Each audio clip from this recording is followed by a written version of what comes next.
just No, extra but fees, but it doesn't make sense to me that that would happen that way, and particularly for the square footage piece. It sounds to me that the $1.25 is probably that high because it anticipates Because all being those finished things. and everything, yeah, Right. it's got all that, where a garage does not require most of that. Right. So I Or wouldn't doesn't think that have should to, be let's say, I mean, separate some charge. garages, I'm sure, are done Yeah, well, yeah, but- obviously, it doesn't have to be captured. Okay. Hey, I Dan, don't know, I'll can you talk hear to me? him about it. Hey, Okay, you're on the, a ruling or little something. flying saucer. I haven't put it in How you yet. doing? Hey, just talk about it. How you doing? How you doing? How you doing? Good. Great. I'll kind of propose what I think ought to be, and see what he says. And they ask me to figure it, whatever, I'm thinking whatever, but I want it to make sense. Okay. Mr. Randers, how are you, bud? How you doing? Good. How's everybody? Good. hi Dave. Dan is on. Dan's on? Hi, Dan. Hello, everybody. Hi, Dan. Hey, Tom. It's 7 o'clock? Okay. All right, welcome to the July 5th, 2022 Village Board meeting. If you could join me in the Pledge of Allegiance, please. I pledge allegiance To the flag of the United States of America and to the republic for which it stands, one nation, under God, indivisible, with liberty and justice for all.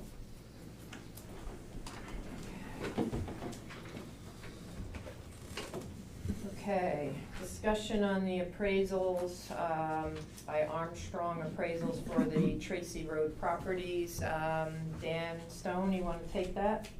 Yes, thank you. The Tracy Road property historically provided a reservoir to give the village more, effectively a larger watershed for the little reservoir that's up by the Duke Estate. As I see it, going forward, it is of no value to the village water supply. In fact, there's a potential liability associated with it as to the cost of continuing to permit and maintain the dam that is there. So a few months ago, we talked about the possibility of the village selling that property and using that money to help offset some of the lower Baxter costs. The first step in that process was to have an appraisal made so that you know what minimum number you should get for the property. The appraisals came in lower than I thought they would, but then again, I don't live in New York State anymore and really don't understand the real estate. That's appraisers do what they do. But it would be my recommendation to liquidate this asset and use the money for the current water supply projects. If you decide to do that, then I would list it with a local real estate agent who has knowledge in the area. You could ask for proposals to select that agent, or select an agent that you feel is appropriate and can represent you the best they can. Just as a starting point, I would add 50% to each of these proposals and see what the market brings. What percentage did you say? 50. Okay, that's what I thought you said. What was the value? So one of them, as we're going to say, parcel A is 6.10 acres, and parcel B is 7.7 acres, and parcel A came in at 88,500, and parcel B came in at 115,500. And I actually thought that was kind of low myself, but I'm not a realtor, so I don't really know. But for that kind of acreage, I was thinking that was a bit low. I would agree. Okay. And I think at the very least, we should get a couple of brokers there to prepare an opinion of value. Okay. So just to get another sense as to what the value is. Yeah, I would not be inclined to jump on this right away. And it's not anything that we need to. I just like the idea of possibly selling these parcels Yeah. to help pay for the water supply that we've been working on so that we can reduce the amount of money we're borrowing or and stuff, so. Can I just ask Dan, is it buildable, the property? Has anybody done an assessment of the, Well, they believe in the report, they believe a house, a single-family house could On be each built one? on both properties, yeah. One- So But that's my why- view is it's one building lot on each. On You would each, get one building lot on each of the two parcels. they both have frontage on Tracy Road? yes. Yeah. Dan, you had indicated you thought there was some potential liability with the dam. Yes, I mean- you're responsible to permit that dam, and which requires periodic inspections and filing reports with the New York State Department of Environmental Conservation. So there'd be an ongoing permitting fee that you would have to pay, and in the event that the evaluation, which is done every 5 years, found any structural flaws, you would be obligated to correct those flaws or pay breach the dam and get off the registry. Why would we be responsible for that? I always thought it was the landowner is responsible for any dams now that New York State DEC has washed their hands of securing dams or doing what do I want to say, So engineering. you're the landowner as we speak. Right, but once we sell it to somebody, Correct. Then then that it's that obligation landowner, okay. But when, Dan, when has the last inspection been done, and have we been doing it periodically, doing the inspections? I'm just not aware of it. I have never done it. I don't know whether the previous engineer did it. I can look into that and find out. That was a dog that was sleeping, and I thought sleeping dogs sometimes should stay that way. I mean, the only concern I have, and I discussed it with Jerry, is maybe a long time down the road, I mean, are we really selling something that might be an asset to the village? From An a asset in what public water supply way? standpoint, it is not an Yeah, asset. not for water supply. Absolutely Like, never? Never. I No, can because we certify need to that. filtration avoidance, so. It would take millions just to even get it to a functioning Okay, way, well. and then you would have to pay for filtration and the upkeep and everything like that. I mean, that was all determined. Earlier on, that was determined, that's the way it is now. My thinking is 10 years from now, Or you don't know how or rules 50 change. Or 50 years from now. Or Yeah. 50 years from now, and now wells are no longer Hey, viable, they want you to Dan go to Stone? surface water. I don't think they would So- ever go back to seeing surface water as the I don't either, I just the hate to choice. lose an asset that we have now. I wouldn't mind moving forward and getting, An opinion of value. an opinion value and have some more discussion on it. Hey, Dan, somebody ask you a question? At best, from a water supply standpoint, it has a capacity of something on the order of 150,000 gallons a day, at best. And I would bet that in the 1964-65 drought, it didn't make that much. One of your two Umshide wells makes as much water as that source could ever produce. Does that drain into the reservoir at Reservoir Road, or does that drains into the main coming down? This tributary of the Swamp River does not, by gravity, connect to the reservoir. There was an overland piping system that, quote, skimmed water from this reservoir and brought it to the lower reservoir, the reservoir of the Dewey Estate. Okay. So this being something that's not of any timeline of any kind, so we certainly can gather more facts and more information. Like you said, talk to multiple brokers and get an opinion of value. Dan can look at it differently again for us or walk us through it when he's back in town. So I mean, it's not something we have to act on right now. We can just leave this as a discussion point, gather more information on it, and keep it as a discussion point moving forward.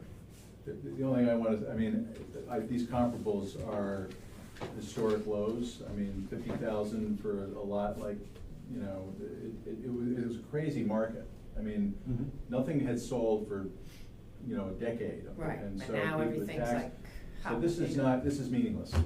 It's absolutely meaningless. I mean, it's, and brokers aren't gonna, what they tell you is gonna be meaningless too. I mean, you know, I understand we can't use it for water, but if there's a water resource up there that might be saleable to somebody else, or even not, even if it's, but you've got water, you've got, you know, building lots, I wouldn't let it go for anything less than, you know, it'd have to be six figures, and I would say a couple hundred, you know, Okay. just we'll hold it, because you're gonna, Yeah. at some point, it's gonna go back up, you know, Okay. I think. The one, the dam created reservoir, if you went through the permitting process and took the gravel out of it, it'd be a beautiful trout pond below a beautiful house. Yeah, that's priceless, Dan, right? I mean, somebody could, and I wouldn't, And they could sell the gravel, oh my God.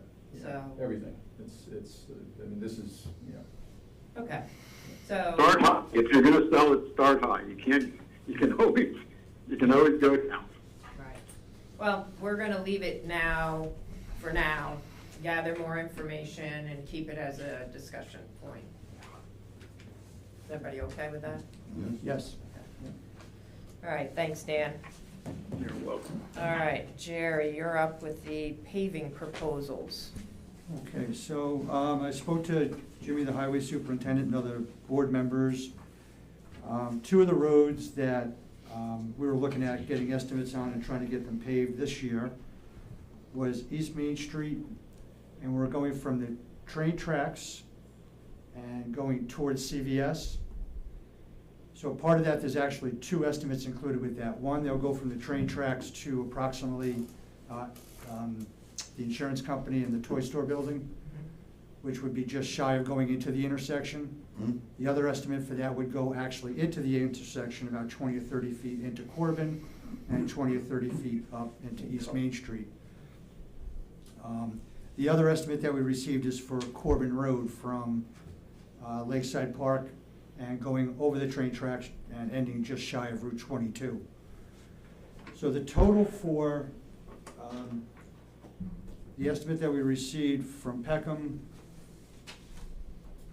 for doing the project without the intersection on East Main Street was $158,690.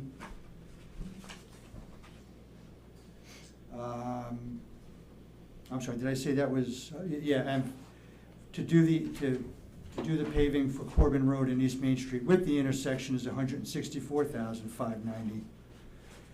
We had received aid from the CHIPS, Pave New York, and the EWR programs from the state, and those total 136. 136,846. So what we could do is there's a couple of different options just to kind of break it down. If we wanted to, we could do just Corbin Road at a cost of $98,740. That'll leave us a total of $38,107 remaining in the CHIPS, Pave New York, and EWR programs. That money we can use up until next summer for another paving project. If we decide to do the intersection, East Main Street with the intersection, we need to come up with $12,794 out of our budget. If we decide to do it with East Main Street without the intersection, we need to come up with just under $7,000. So, Which we don't have a paving line and we didn't put any money there right, in our budget for for paving. any overages. For any overages, you know, there are budget lines that in the past we've used for paving, from what I understand, but there is no paving line per se.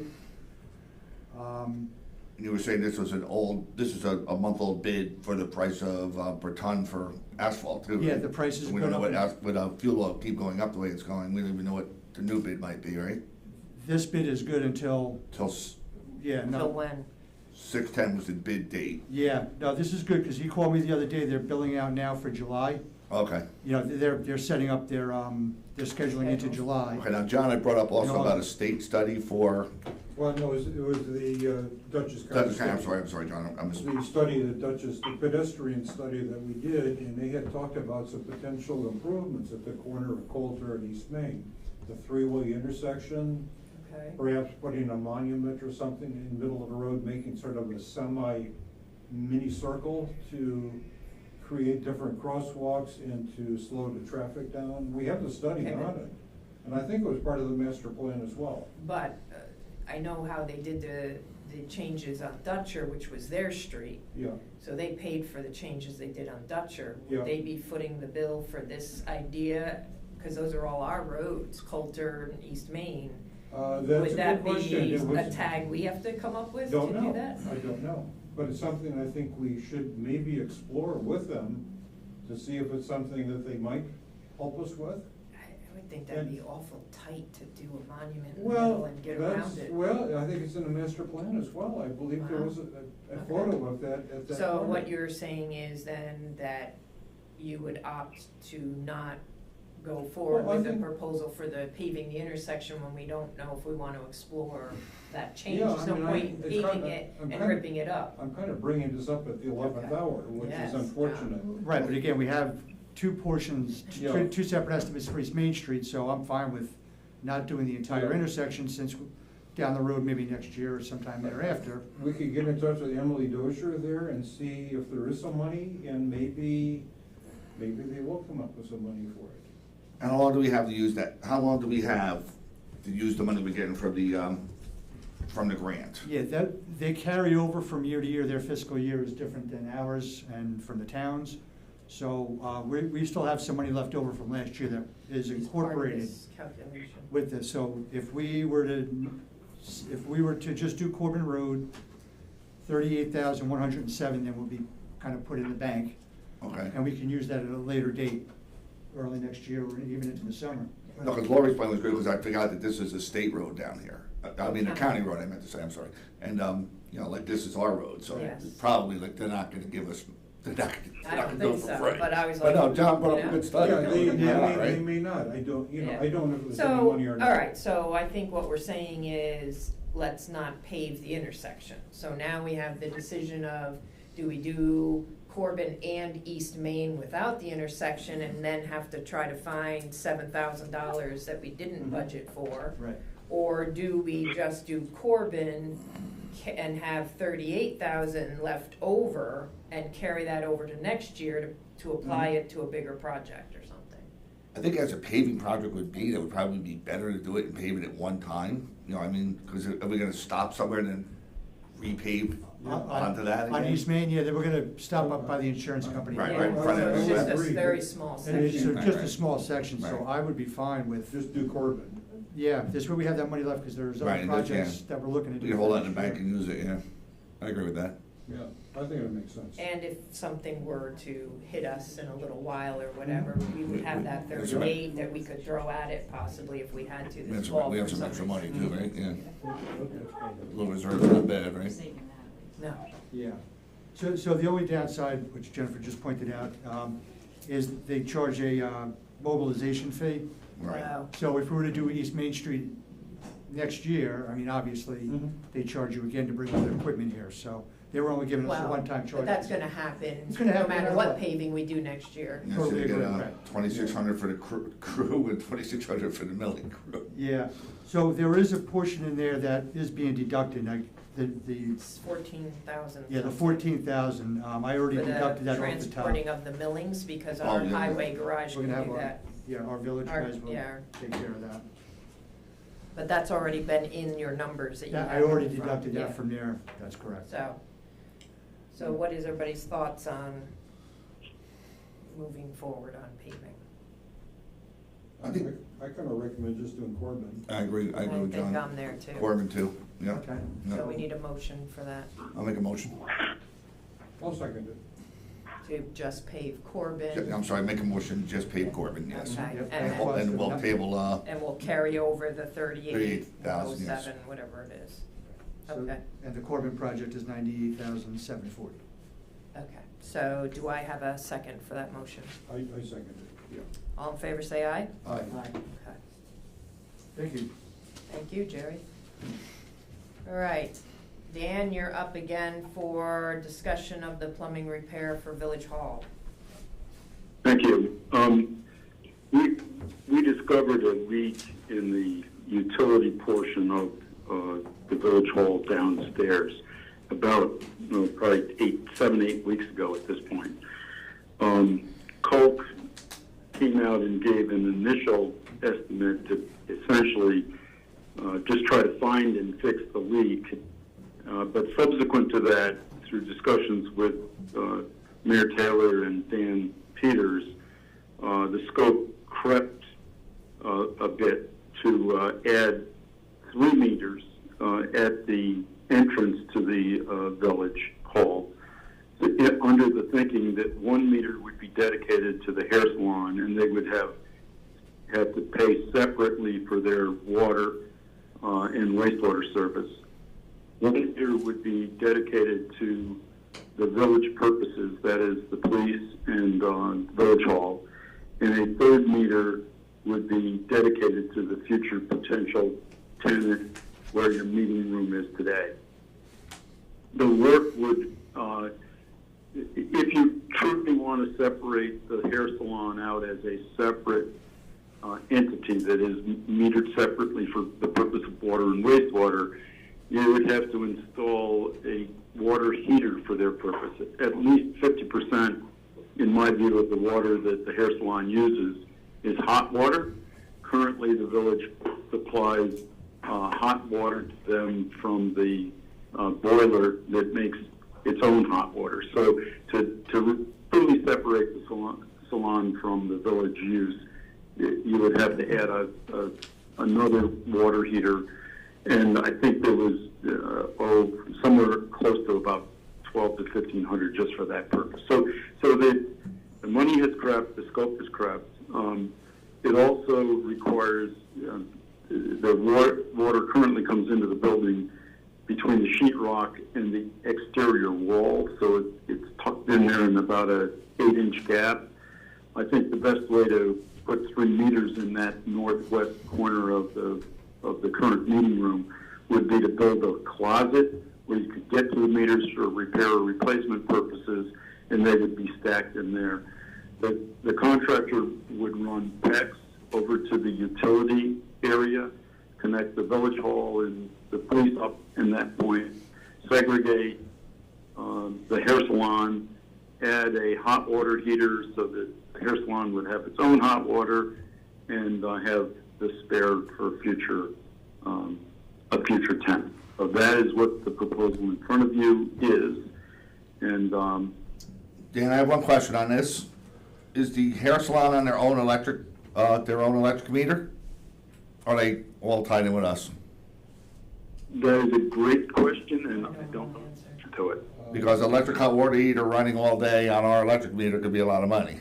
No, they'll have to, I presume. You're saying this is just to run a new circuit from the breaker to the water heater, not a new meter? I think they pay for the electricity.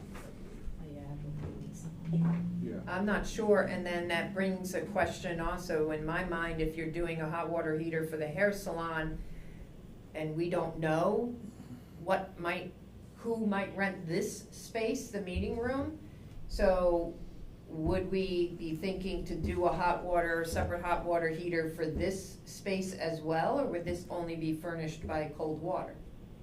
We don't know who might rent this space. Well, I think you need to give hot and cold running water.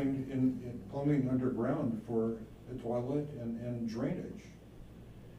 Yeah, Dan, this does not involve any underground piping. I think you're running it in the ceiling. Yeah, he's Correct, over. and connecting to, there is whenever you do work in an old building, you never know exactly what's going to happen. We know where the current service comes out of the floor, and we know where the leak is manifesting itself through the concrete. By running the PEX overland, we can shut the water off to the whole building essentially, and thereby shut the leak off and make the new connections. What we don't know is there any other backfeed to that area where there's a leak, and so if the leak manifests itself after we rehook up the village's side of the system, there might be some additional exploratory work to find out where that other connection to that same pipe is, and have to cut it. So So, you know, I can't certify that Well, I think there's too many questions. yeah, I mean, Dan, I have a question. I mean, we're thinking of adding a restroom. If we're gonna lease the Right. space out, we have to provide a restroom, which will involve presumably some underground work. There was a toilet back here on an elevated platform, and that was abandoned. And I know that there's plumbing that we put into the sheriff's substation. We put a shower in there, we put a toilet, we did a number of things. I'm not sure what the grade is for the plumbing in there. I mean, I know, the only thing I do know was elevated here in the back of the space. Well, nowadays you can use Yeah. pump toilets for the grinder and then put it into 1-inch waste. for the current space that's used for the board meetings now, Yeah, in the southwest corner, a bathroom could be placed in the southwest corner, and merely by going through a single wall Southeast. into the utility room, yeah. you would be exactly where the sewer is. Yeah, southeast. So, Yeah, so southeast. I would make that a tenant fit-up thing, if and when you get a tenant. Okay. But they could put a bathroom in that corner, they could put in a separate hot water heater for their purposes, and I would say a separate electrical service. They would have to do some electrical work and bring a service in for that. Dan, yeah, I mean, in the future, they could just put they could put a grinder toilet in, you know, which, will grind up, you know, you can pump out a 1.5-inch waste for that. And also, if it's just gonna be a standard bathroom and a sink, Just, yeah. you could put a hot shot in for just a, you know, a hot shot hot water heater for hot water under a sink. Yeah. Yes, you could do that. I believe that the stack is right there in the corner. I don't think you'd Yeah, have it to is. grind it. I think you could get right to the stack. Okay. Good, okay. Okay. All right, so are we good with this, or do we want to wait? Well, I mean, we gotta get this leak fixed, right? Before something really gets bad. Yeah, I mean, the leak is not bad, and it is going into a floor drain, so it's not But at least flooding the spot, but yes, we need to get that fixed. They don't get any better as they go along, No. especially galvanized. We don't want something blowing out on us. No. And, I I mean, mean- so what we can do is go forward with this work, knowing that when we're ready to rent this space, we have additional work that will need to be done at that time. Right. I mean, Dan, the question, do you feel that this is a fair and reasonable proposal? Yes, yeah, I do. I would recommend that we approve it. Okay, so you want to make that I'll motion? make that motion that we approve Culp's proposal of $9,712.76. And do I have a second? I'll second that. Okay, all in favor, say aye. Aye. Thank you, Dan. Right, Thank you. All right, Dave, you're up on updating us on the peddler's permit. Okay, so I looked into that, and there are some constitutional law issues that you have to be concerned about, because you can't. I don't know that the rest of the board knows Oh. what you're talking about. Oh, okay, so the issue is people engaged in We've been getting complaints. solicitation and trying to balance the right of free speech, which we have, you know, First Amendment and freedom of religion, and against sort of disruption to existing organizations that have legitimate Have an assembly permits and the like on property, and as well as not-for-profit organizations that are engaged in purposes that, you know, are within the purview of the village to promote, and where if people are soliciting sort of in the same vicinity as they are, that could be, you know, could disrupt their activity and possibly detract from their ability to raise funds. And then there's also concern about soliciting or peddling, whatever, in areas that are of historic significance in the village. For example, the War Memorial, where people, you know, that's really a cultural and historic resource. I mean, people will go there to honor the, you know, the war veterans, and people gave their, you know, and all those things have been deemed to be legitimate, as long as they've got to be applied to everyone. You know, you can't have like just, okay, this is just, we don't like this group or that group, all groups are treated the same, and, you know, irrespective of whether people agree with them or disagree with them, they have the same, you know, everybody has the same rights, so.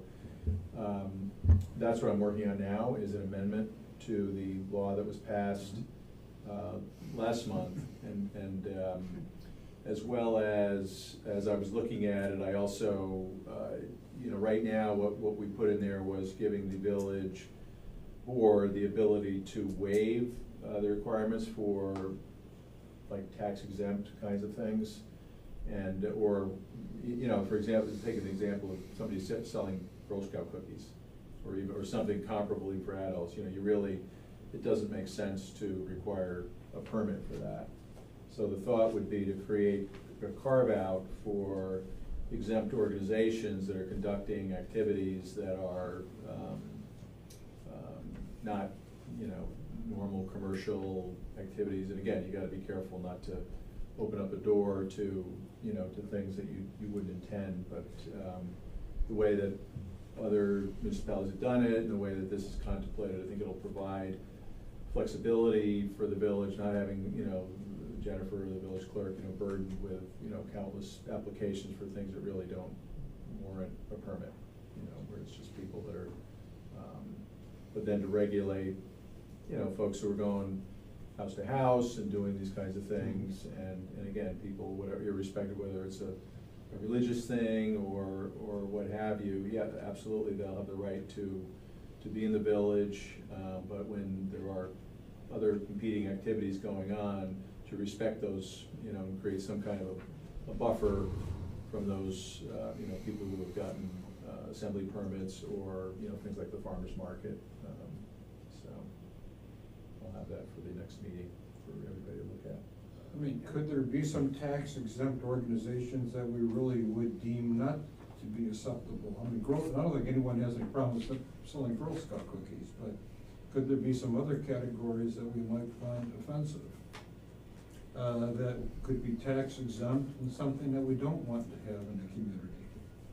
Well, yeah, again, that's where you can't do that, John. Okay.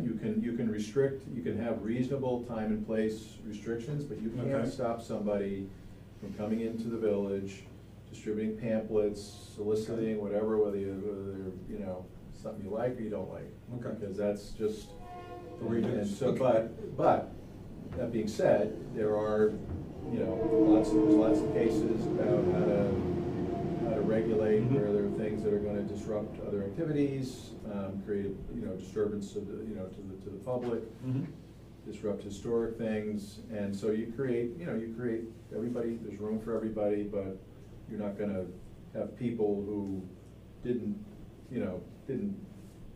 create the party, you know, there are people on, you know, on a particular property, and it's not fair for their activity and their revenue source to be kind of dissipated by other people coming and being right there. So I think you'll see when you know, Okay, it's- all right. yeah. But Thank you. the peddler's permit is still for companies that are going door to door soliciting Or or on the street. or on the Yeah, street, yeah. that they It's still, commercial. yeah, for commercial, they would Anything still commercial. need to get a peddler's permit to be doing that legally within the village. Correct, yep. And look, if you see, you know, I mean, we've gotta be careful, again, giving certain people a pass and not others, so you kind of, Yeah, you no, I know, understand. It's little a bit- very yeah, fine line here. Yeah, Yeah. so. Okay, All right, thanks. thank you. Thanks, Dave. Anybody have any questions regarding that? Yeah. Minutes, did everyone have a chance to read the minutes? Yes. Would someone like to make a motion to accept the May 16th and the June 6th minutes? I'll make that motion. Do I have a second? I'll second it. All in favor, say aye. Aye. Dan, you're back on for engineers report. Hello, I'll try to be brief. We received bids for the final contract that will need to connect the Untitled road underground to the Baxter treatment plant. We had one bidder, Drawers, who we felt did very satisfactory work with the installation of the 3-inch pipe during the winter. His bid was very close to my engineer's estimate of the cost of the work, and it's in alignment with the amount of money that we have allocated to the project, both by the bond resolution and through the EFC financing. I'm not prepared to not recommend award because we haven't gone through all of the paperwork. Labella was closed on Monday and today, actually. So I will have Jeff and Juliana going through all of the submittals to make sure that they are consistent with the plans and specifications, and I'll be prepared to make a recommendation for award or rejection at the next meeting. Okay.